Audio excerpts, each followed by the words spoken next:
Are you looking for a high energy rock song that's easy to play and doesn't sound lame? Check out this Neil Young song. I'll tell you how I became the prince of a town called Bel Air. I said the real Neil Young. Keep on rocking the free world. Perfection.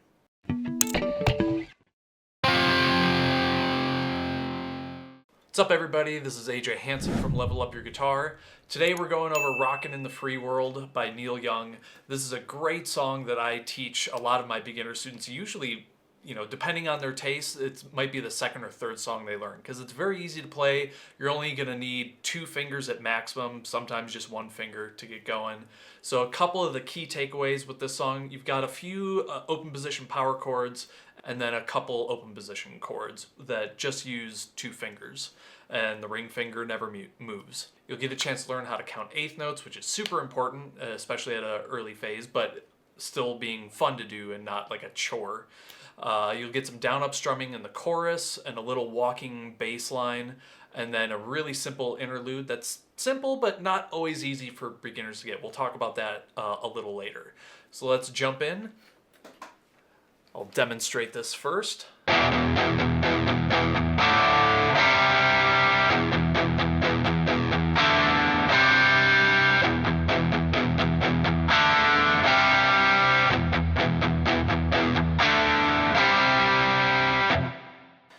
So in the beginning here, we've got this E5 power chord. So for that, you'll have the 6th string open and your index finger on the A string 2nd fret. And you'll play those both at the same time. Now in the sheet music, which you can download in the link below, with the sheet music in this spot, you'll see it's played 8 times in a row. Now one thing with you'll see a lot of rhythms where you'll play the same thing 8 times in a row, and beginners often go like 1, 2, 3, 4, 5, 6, 7, 8. Well, the problem is that's too much counting. The word 7 has 2 syllables, so if you say 7, you're gonna end up on the 8th beat there. So what you want to do is count eighth notes, traditionally 1 and 2 and 3 and 4 and. So you'll be playing it this way. All down picking. Now, a couple sneaky things I'm doing here is I am palm muting. Now, if you can't do this yet, or you just don't want to, you can't be bothered to do it, that's fine. It'll still sound just as good and rock and roll. But what you're going to do is you're going to take the heel of your hand here and just gently cover a little bit of the string here. If you're coming up close to your pickup, that's way too far. You can always balance it by, you can start way up high. Notice you're not getting anything. And pull your hand back until you hear the notes kind of blossom open a little. So again, we've just got 1 and 2 and 3 and 4 and. Now in the second measure, we've got a D5 chord, and if you've played any of my other songs in this playlist, you'll recognize a few of these. So we've got D5 with the ring finger on the B string 3rd fret. And then index finger on the G string 2nd fret. And you will strum from the D string down.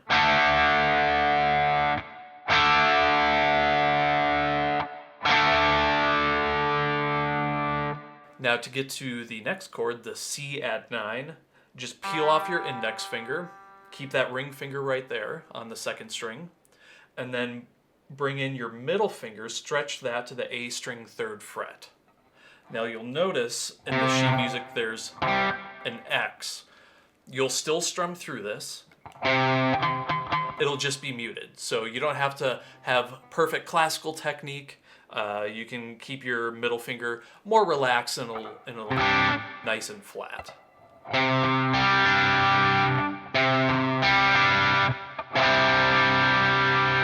So for starters, you can just go up and back between that D5 to the C chord.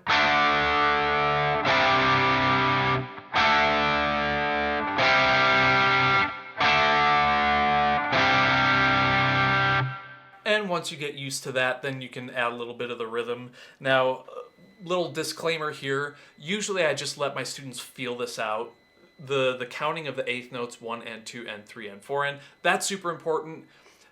You could still count here, but it's gonna be, if you're like in your first month or two of playing, that's already too much thinking. So the count here, you don't have to worry about it quite so much. You can just kind of feel out. You can hear when they change because it changes on an upbeat.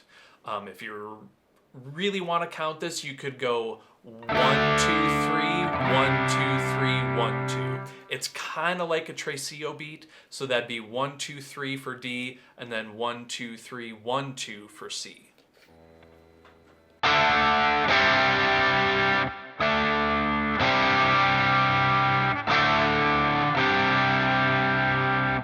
So, putting the entire verse together, we've got our E5 eighth notes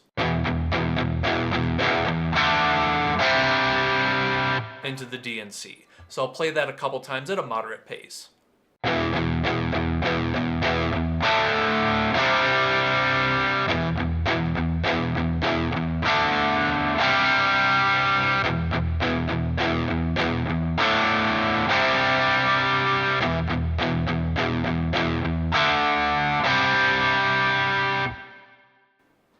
And already with just 2 measures and 3 small chords, you're through a big chunk of the song already. So now we can head on into the chorus. Now here is going to be more typical big chords and strumming. We've got a G chord that looks like the C chord we just played, but now we've got the ring finger on the B string 3rd fret, and then stretching the middle finger all the way to the low E string 3rd fret as well. And again, that middle finger can block that A string because otherwise it sounds a little too muddy. And you can just strum all the way through, and it's likely that your ring finger is also blocking the high E string. So we've got 2 big down strums and then a down, up, down, up. So this is a good song to also introduce down and up strumming. I've found it's very natural for students to pick up on this. So here's what the chorus sounds like.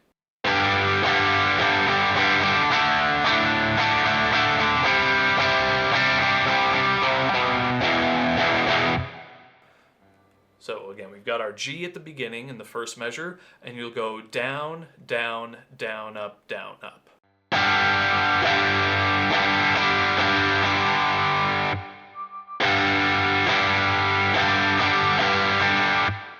Now another thing that I've probably mentioned in a few other videos, but I'll mention it here. Whenever you do an up strum, and you see it on the sheet music where it's listed as every note is being played, that's not really how we play as guitarists. So on those up strums, you just have to hit a couple strings on the way up. So from this angle, you can see I'm following through all the way on the down strums. And then on the up strums, I'm just gonna flick my wrist up a little bit. So I'm really avoiding these 2 fat strings here.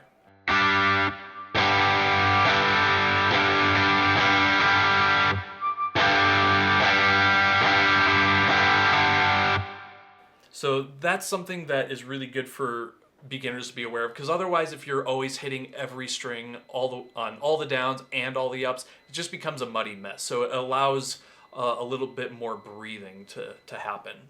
So after the G chord,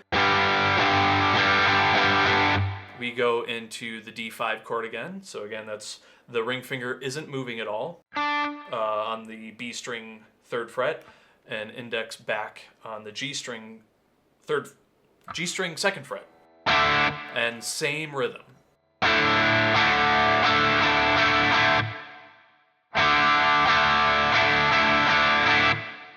So again from the beginning, starting from G.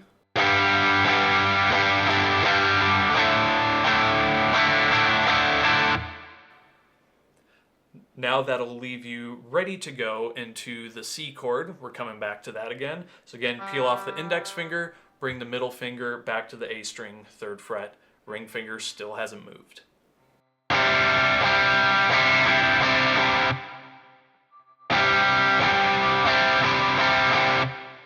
Again, I'll start from the beginning, G, D, and then C.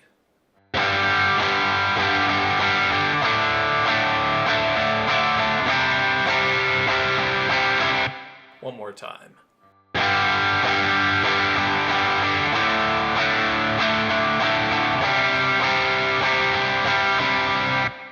Now we get into the fourth measure, and you can see here that it goes to 2 single notes, like a little descending bass line, back into our E5 from the very beginning of the song.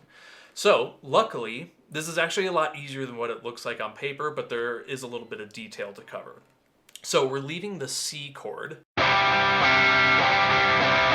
and then we begin that last measure, and you just have to play that 3 on the A string. Well, since we were just playing C, there's nothing to change. You just have to just play that A string. And your index finger is already going to be floating around the 2nd fret, so it doesn't have far to travel at all.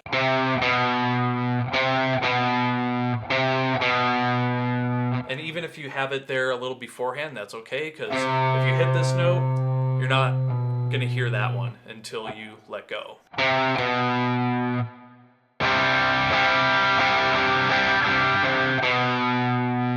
We'll play that again, strumming the C into the first 2 notes of measure 4.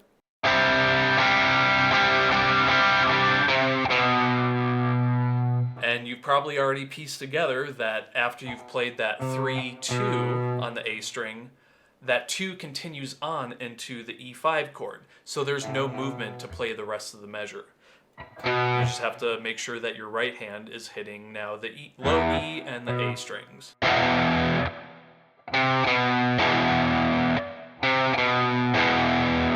That's the movement. Play that a few times, and there's 2 more strikes after that. So let me demonstrate the entire 4th measure.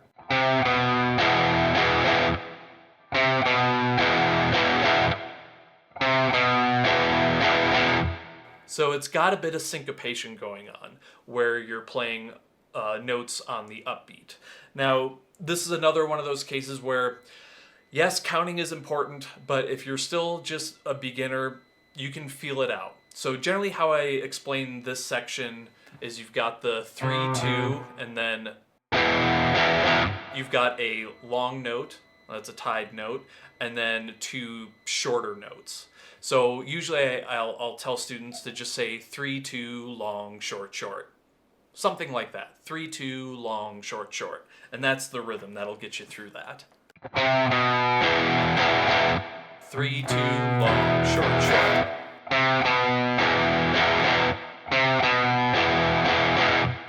So let's take it back to the beginning of the chorus. 1, 2, 3, 4.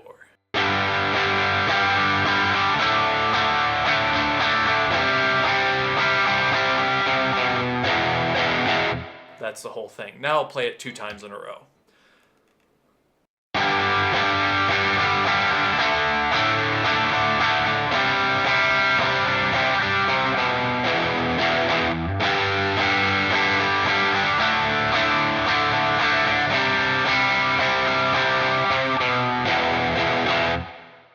And generally in the song, every time you play the chorus, you'll do that 4 times in a row. So as soon as you finish that E5 at the end of the fourth measure, where it goes 3-2, long, short, short, you need to get right back to the G chord at the beginning. So don't stall. And now we can move into the interlude of the song. Now this is where I mentioned earlier, where this is the easiest part of the song, with a little bit of a caveat in the fact that we see that it's an A5 all the way through the sheet music, but it's very easy to get lost. And this is where the counting will come in handy again. So if you practice, saying 1 and 2 and 3 and 4 and, you'll have to do that 4 times in a row.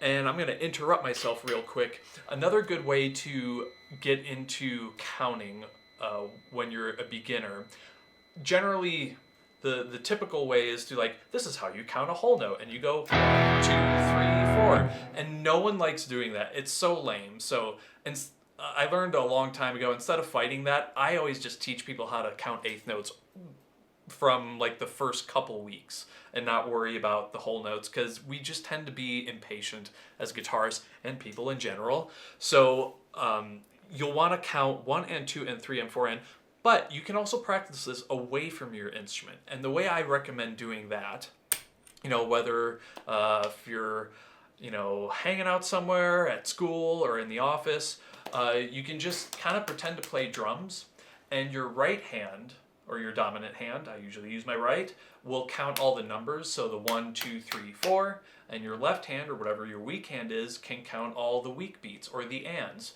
and. So you can start very robotic, or almost like toy soldier-like, and go 1, and 2, and 3, and 4, and. It's a very simple way, because then it gets your body into it. So instead of just being like, okay, yeah, intellectually I understand how to count 1 and 2 and 3 and 4, but you want to get your body into it, because that's what's going to make you absorb that, as opposed to just like saying, yeah, I get it, versus owning it. You really want to own this rhythm. So you want to go 1 and 2 and 3 and 4 and. So you can start very exaggerated 1 and 2 and 3 and 4 and, as geeky as that is, but once you get used to it, which probably will only take a couple minutes to do, you can be a little bit more discreet about it. So if you're hanging out in public, and just go 1 and 2. You can even do it while you're walking, like you're walking and then you just tap the side. I do that all the time. Still to this day, I practice my eighth notes, 1 and 2 and 3 and 4, and most people never ever notice because I'm just discreet about it. But I always want to find a way to practice when I don't have my instrument in my hands. So I've waffled long enough. So going into the interlude, if you remember the E5 from the very beginning, this open and 2, this is the same shape for A5, but we're raising everything one string. So the A string will be open, and now your index finger will be on the D string, 2nd fret, and you will play them together. And it's all straight eighth notes, so 1 and 2 and 3 and 4 and.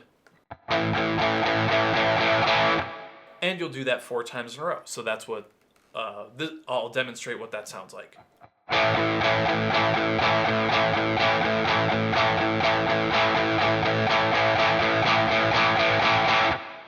That's the interlude. Not very hard, but it is easy for beginner students to get lost. Like, wait, I said 1 and 2 and 3 and 4 in, but I don't know if that was the 3rd or the 4th time or the 2nd time I did it. So you'll get used to counting that, and you're also, when you get used to it, you'll naturally feel, oh, this is the 4th one. But you could always go 1 and 2 and 3 and 4 and 2 and 2 and 3 and 4 and 3 and 2 and 3 and 4 and 4 and 2 and 3 and 4. And you could count it that way as well. Nothing wrong with that. So now I'll demonstrate it and then go back into the beginning of the song. So anytime you have a chorus, there's always an interlude right after, and after that interlude it always goes back to the verse, or like the main riff of the song. So 1, 2, 3, 4.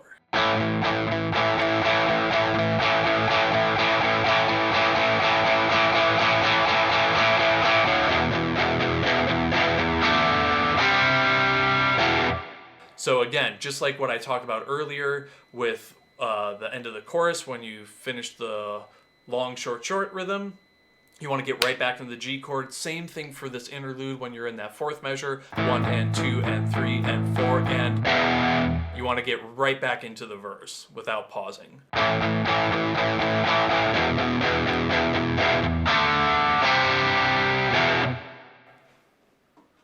And that gets you through the entire song.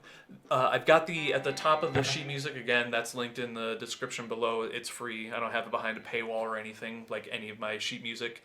Underneath the title of the song, I have the arrangement of the song, the order that everything happens in. So it goes verse, which is really just your intro, and then once he starts singing, then you're clearly into the verse. So it does that 2 times, chorus, interlude, and then the brackets group that all together where you'll do that a 2nd time, and then it goes verse, verse. I think one of those is going to be the guitar solo, another chorus, interlude, and then it fades out on the verse like 6 times in a row.